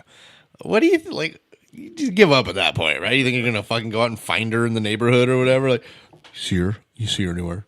Excuse me, guys. Have you seen a young lady? She's about this tall. Or they're just like, have you seen my dog? It looks a lot like a woman in her 20s. With an iron collar. She's naked. Naked. Yeah, she's naked. So, yeah, they catch him, they question him, and the David Parker Ray, Cindy Hindi have an excuse, of course. What you guys? Question number 14. Yeah, we kidnapped her. Here's why. A, she had a meth habit, and we're trying to help her kick it. She was possessed, and we're exorcising a demon. She was a heroin addict, and they're helping her kick it. Or she's just mentally unstable, and we're taking care of her. Yeah, we kidnapped her, but we're trying to help. Because she's a meth addict. She's possessed. She's a heroin addict. Or just mentally unstable. We're here to help. I feel like if they had said something like, yeah, she was into it, and then, like, we forgot the safe word and she ran, that would have been more believable than... That's later. All right. Couple meth addict answers. Believe it or not, Elephant Butte, she was a heroin addict. She was driving the H train. How are they putting like, like, I would have thought, hey, no That's true. bruises, no heroin. Also, but she's a sex worker. She's in the line of work where I think a lot of drugs are available and crossing the plate if wanted. So the drug plate. Of course, we all know about the drug plate. Swing away. Yeah. Okay, so JP, score more points. Oh no, I got it wrong. No. I said JP, score more points. Oh, yeah. Right. It's It's good advice. Yeah. So I very don't thoughtful. actually think you can win anymore. I think there's got to be some sort of glimmer of hope, and if you're not going to give it to me, then I'll give it to myself. There we go. Cool. Rose answered a surprising amount of questions correct tonight. Not just for you yourself, or just you almost have 3,000 points. So good job. So yes, they said they tried to kidnap her because she was a heroin addict, and they wanted to help her kick the habit. The police clearly did not buy that shit for one hot second and immediately put the two in custody, and David Parker Ray would remain that way. After the publicity surrounding the arrest, another victim, Angelica Montagna, would come forward. She told a similar story and said that she had reported the incident to police, but there had been no follow-up.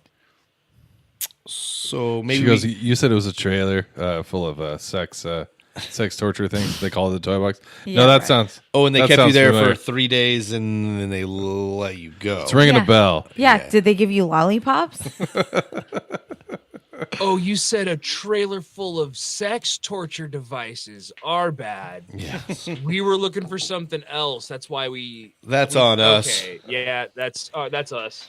So while they're investigating the V Hill situation, they find an area in the main house where she was being held, made to relieve herself directly into a 5-gallon bucket and sleep on a small cot in a sunken living room.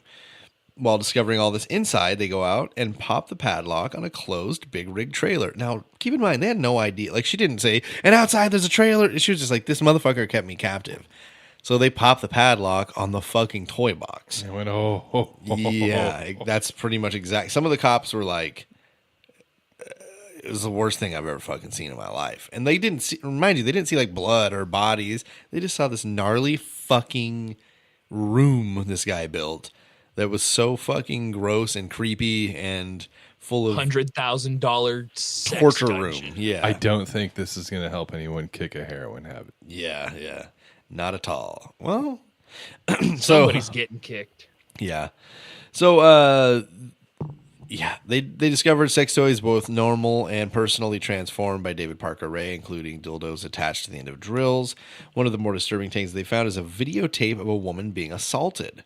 It was disturbing to say the least, but they were having a hard time identifying the woman. It's VHS. This is not very high quality, as it turns out, and it's low light. Enhance. Yes, that's exactly what they do. They send it over to the FBI, who is able to enhance a photo because they find a tattoo in the video on her right calf. So they have like a partial of the tattoo, but it looks very unique. It's not like a set of lips or it says mom or something. It was like a very unique looking Was it tattoo. a rose then? It wasn't. A dolphin or a butterfly, It looks probably. like I don't know that she ever explains the significance, but it looks like maybe a piece of driftwood. I don't know. It's like an interesting shape. I don't really know. She didn't explain it, and I don't know her personally. I'll reach out to her though. I'm not going to. They get the enhanced photo and they put it out nationwide. Like newscasts are putting it out. Like, who's got this? Do you know anybody with this tattoo? We're trying to find this woman. And Kelly's aunt saw it and told her about it. And Kelly would come into police and show her the tattoo, and they would show her a still from the tape, and she confirmed that it was indeed hers. Once she saw the tape itself, she said it explained the nonstop nightmares she had for the few years that she was unable to explain. She also began to recount some of the details of being captive with David Parker Ray and would need them in the trial. So it sparked it for her. You know what I mean? Yeah. She saw the photo of herself there, like, holy shit. And she was having like these crazy vivid nightmares that she thought were just that. And I think really maybe she was just having some crazy vivid flashbacks to the sexual assault she was experiencing while under the influence of many drugs. She also began to recount some of the details. After it was all said and done, Garrett would relocate to Colorado. So she pieced the fuck out of there as soon as possible. Who can blame her? 2 other accomplices were uncovered by the investigation: Glenda Jean, or Jessie Ray, Ray's daughter, and Dennis Roy Yancey. Handyman. Yeah. Also, immediately, Yancey is going to turn on David Parker Ray and offer up all he can to help save himself. Yancey admitted to strangling the former acquaintance Marie Parker, and Ray had kidnapped and tortured her and forced Yancey to do the murder. Yancey offered to take police to where they had buried the body. Police knew this would be fucking huge. You get the body, that's done murder. deal. We got a body, yeah. So they go out to where Yancey and David Parker Ray buried the body, or hid it, essentially. And Yancey's very sure, like, he chose the spot, essentially, is what he's telling them. So they go there, and the body is gone. Is no longer there. And they'll find out later it's because David Parker Ray went back and buried it somewhere where only he would know. Or that's the general consensus of what took place. He didn't trust the hired help. No. Yeah, something like that. For sure. That's very Genghis Khan of him. Yeah. So, no body. That's the problem. Like I said at the beginning, there's not even going to be a murder trial here.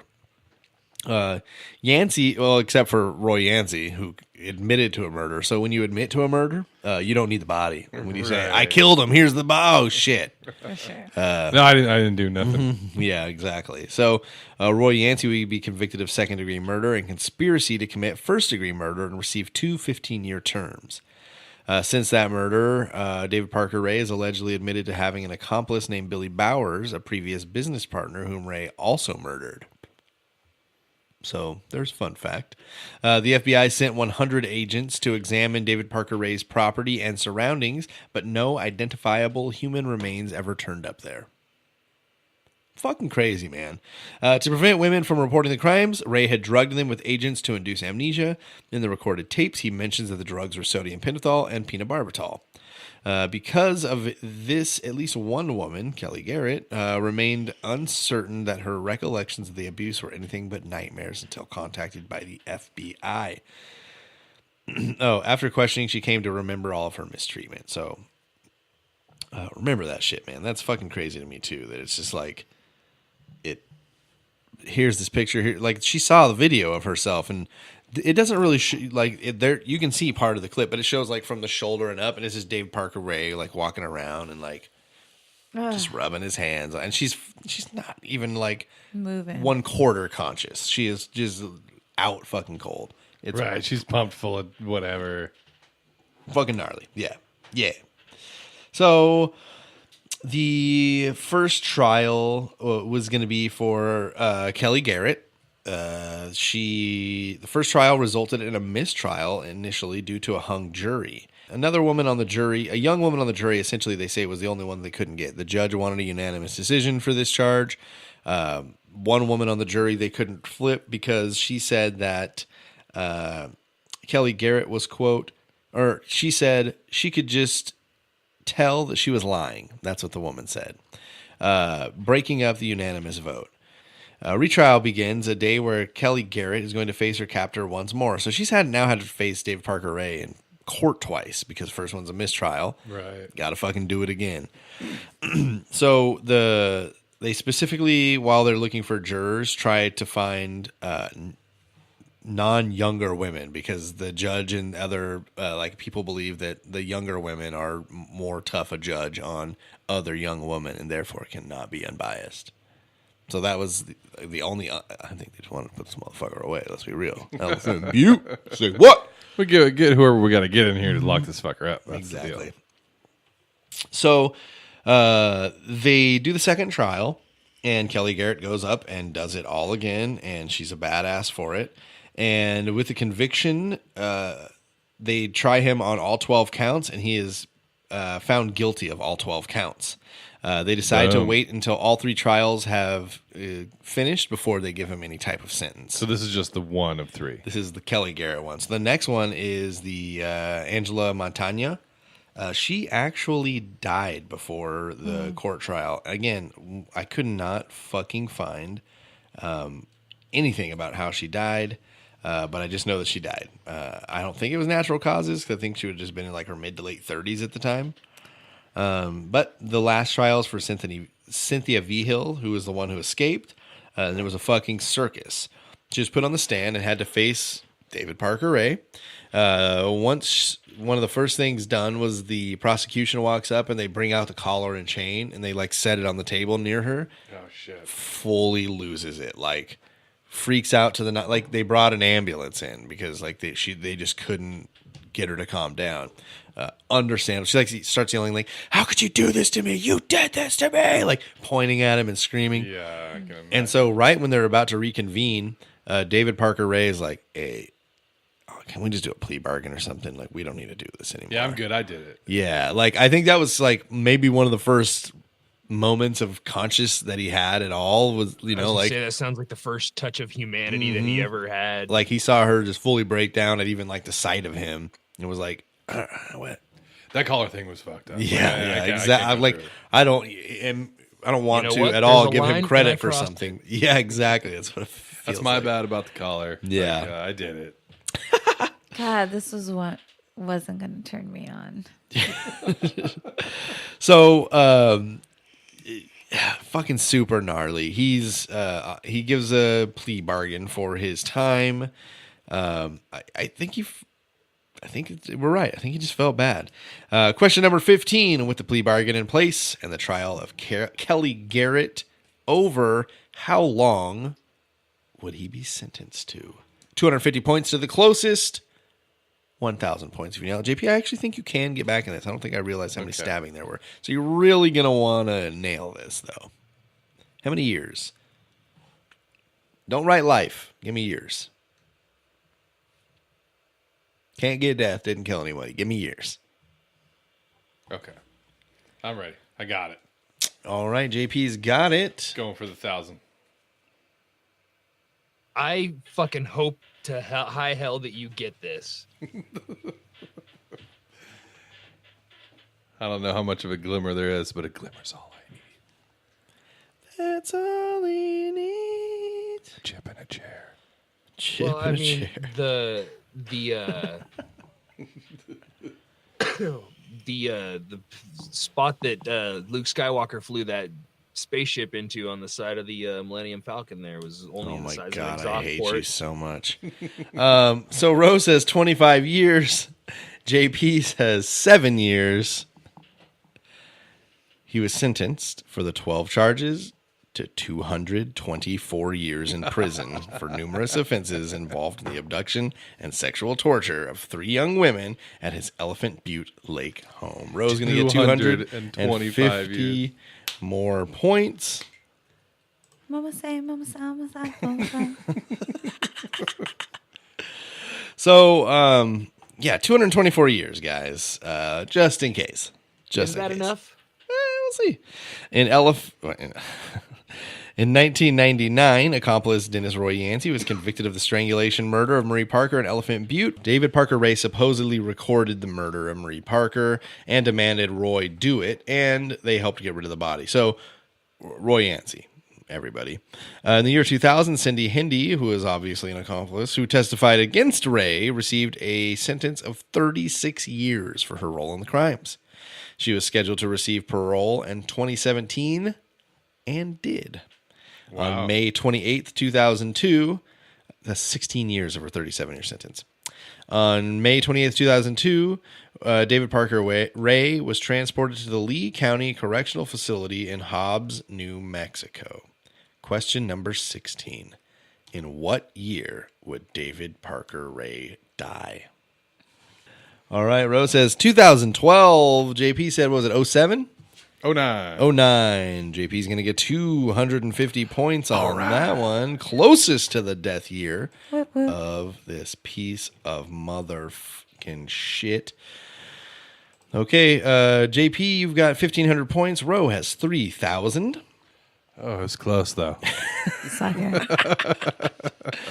Because when he was transported to Lee County Correctional Facility in Hobbs, New Mexico, to be questioned by state police, he was put into a holding cell and died of a massive heart attack before the scheduled interrogation even took place, dying before he actually served one single day of his prison sentence. Wow. Willed himself to death. Yep. In 2010, Roy Yancey was paroled after serving 11 of his 30 years. But the release was initially delayed due to difficulties in negotiating a plan for his residence. No one wanted to let him fucking live there, and there are no halfway houses open. He would eventually get out. And question number 17, how long would he go before violating his probation? You got 1,000 points here, JP. It doesn't matter, actually. You're done. Hey, you writing in cursive over there? Yeah. All right, JP says 1 month. Rose said 6 months. JP's going to get 250 more points because after 3 months... Closing the gap. 3 fucking months after his release in 2011, Yancey is charged with violation of probation. He will be remanded to custody until 2021 to serve the remainder of his original sentence. What a fucking idiot.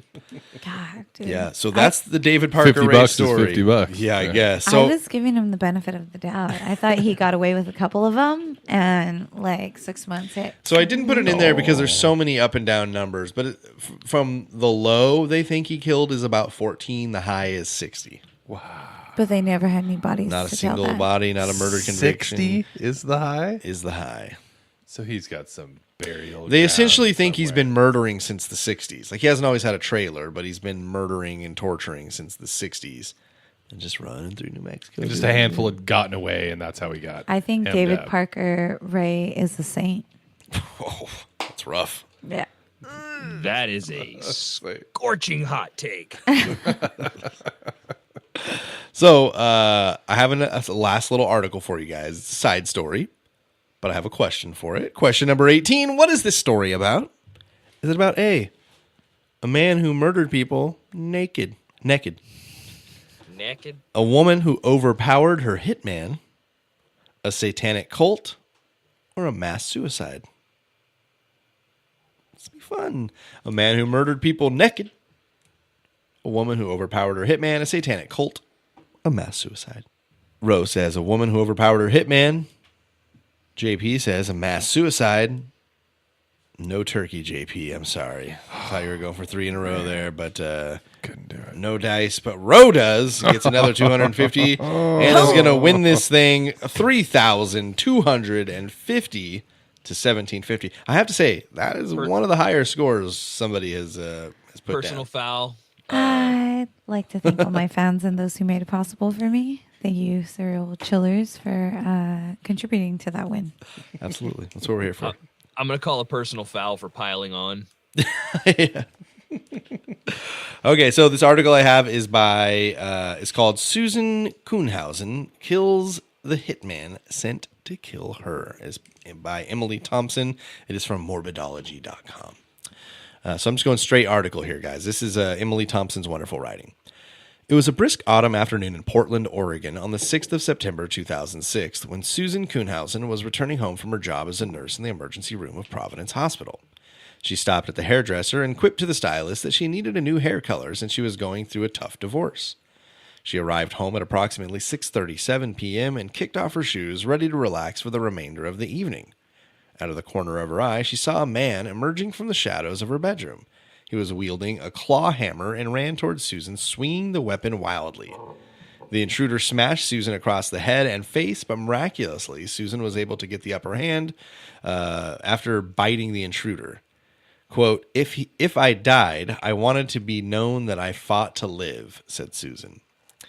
They fell to the floor, fighting over the claw hammer, when Susan managed to climb on top of him and pin him to the ground. She placed the intruder into a chokehold and yelled, "Tell me who sent you, and I'll call you a fucking ambulance." Susan got no answer. As the intruder attempted to throw Susan off and get, he's like slamming her against the wall and shit. As he attempted to throw Susan off, she strengthened her hold until the man stopped moving. He stopped moving because she had strangled him to death. Susan fled to a neighbor's house and called 911. As Susan lay in the same emergency room where she had worked as a nurse for the past 30 years, she wondered if someone, maybe her estranged husband, Michael Kuhnhausen, could have been involved in this attempt at her life. Michael and Susan were in the process of getting a divorce, and according to the affidavit, quote, her husband was distraught, but that she was insisting on the divorce. So he's bummed out. He doesn't want to get a divorce, dude. As the news of the attack circulated in the media, Michael wrote a suicide note and purchased a gun.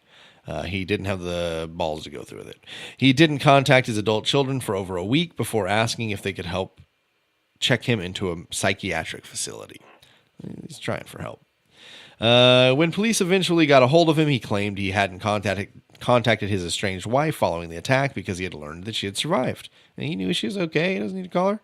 Fucking idiot. I heard she's doing all right. Yeah. His behavior was certainly peculiar and raised a few eyebrows. The man who attacked Susan was identified as Edward Dalton Haffey, and initially, police believed that the man was quite simply a burglar who had targeted the wrong house. Susan scoffed at this theory because the man... fucking shit. Yeah.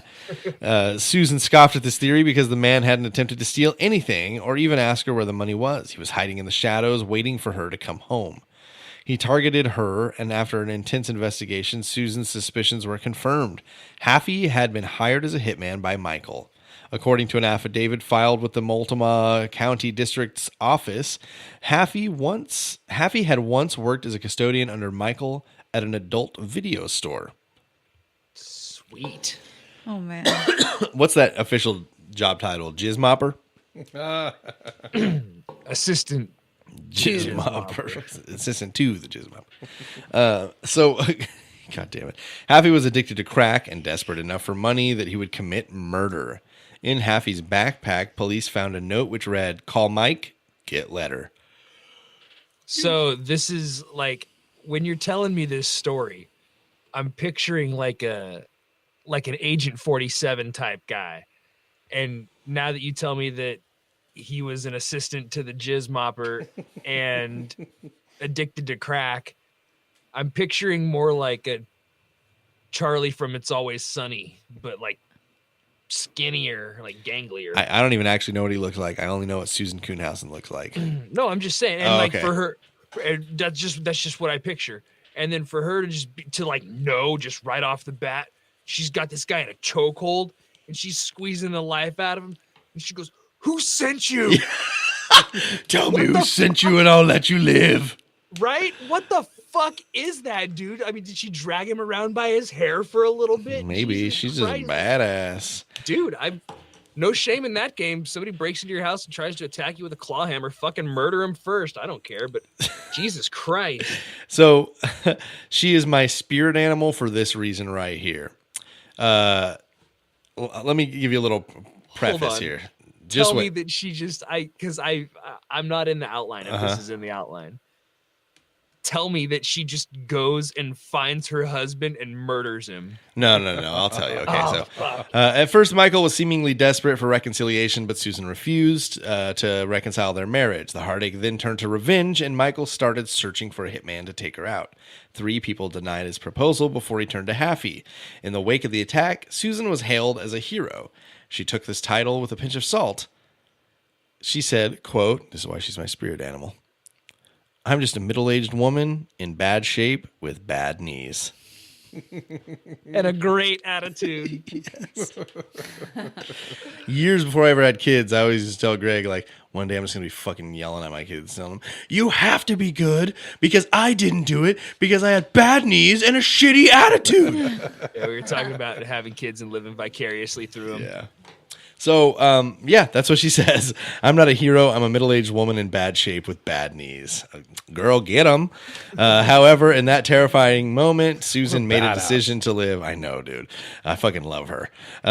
When Susan got the chance to face Michael at his trial, she said, quote, "You were willing for me to share your small, miserable life until death did us part. The sooner the better, as it turned out." At the end of her statement, she said, "I am damaged by what you have done to me. I am damaged, but I am not destroyed." Michael Kuhnhausen pleaded guilty to conspiracy to commit murder and was sentenced to 10 years in prison. After his sentencing, Susan sued her ex-husband for $1 million, stating that she wanted to make sure that he didn't have enough money to hire another hitman to, quote, finish off the job. Susan didn't have long to worry, though, because in 2014, Michael died in prison from natural causes. While Susan felt relief from the news, she said, "I don't mourn his passing. Instead, I mourn the life he could have had. If only he could have opened his heart for those of us who cared about him." So, Susan... Did you get the money? Yeah. I don't know. I don't think so, man. I don't think he had any money. I was going to say, I don't think the jizz mopper makes a whole lot. Not a cool mill for sure. So that's it, man. You guys got David Parker Ray. You made it through. Congratulations, or not. I don't know if that's a congratulatable thing. Up to 60 people. Yeah. Jesus. So I know this is probably a little longer than you expected. Sorry, we've been going hard for season 4. I'm glad you guys came out here. That's why we're going hard on the Burger King on the way home. There we go. Little plug there. Shameless plug for BK Little plug. Lounge. Little plug. Not without Coops. The King. So thank you guys for being here. Is there anything you guys want to throw out there? Anything you want to plug? Any social medias? Any fun shit you guys are working on, talking about? What do you got going on? What do you got going on? 420. What? I'd like to plug Bobby Roberts' Instagram. Hey, he synced it all up. He's just _B3R_ on everything now. It's synced up. Yeah, you got him, dude. Oh, shit. Well, good for him. You're like, damn it, now I have nothing to make fun of him for. No, I want to plug the Sight Unseen Podcast Radio Simpsons Show. Yeah. The Super Simpsons Show. That's what I want to plug. Yeah. It's a pretty good show, I've heard. I've heard it's you're pretty into good. I've seen the book. How about you, DJ Roeski? We had a fantastic show at Grizzly Fest. I mean, tons of DJs. G-Eazy was there. He was killing it. But ultimately, it was my first festival. So if you guys want to catch me on Instagram, it's at DJ Roeski. That is DJROE Ski. So Keep watching them. Holler at your girl. Boop. Holla. Boop. You. Well, how about you, my friend across the internet, down in the bunker, 66.6 feet directly below us? You know, it makes me laugh that we still do this over the internet versus like a landline or something. I like the authenticity of the old days. Net zero. I like the delay. It gives me a chance to hit the dump button in case you start saying some dumb fucking Say, shit. what do we dump? Holy shit.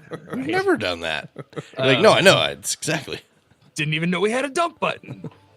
No, at Hella Greg on all your favorite social medias. What if I don't have any favorite ones? All the ones that aren't your favorite as well. Anywhere you want to get in touch with me, it's at Hella Greg. If it's not at Hella Greg, then I'm not there. It's on Tinder. Or it's at Gurgla. So, yeah, thank you guys for coming out. Thank you for staying so late with me. I should have had a cold hamburger for you guys, too. I apologize. Yeah. Or we can get warm ones on the way home. Stop it, the king. So thank you guys for hanging out late night. Thank you, Rove. Thank you, JP. Thank you, Hella Greg. And thank you, everybody, for listening to episode 86 of the Serial Chillers podcast. Remember, don't talk to strangers.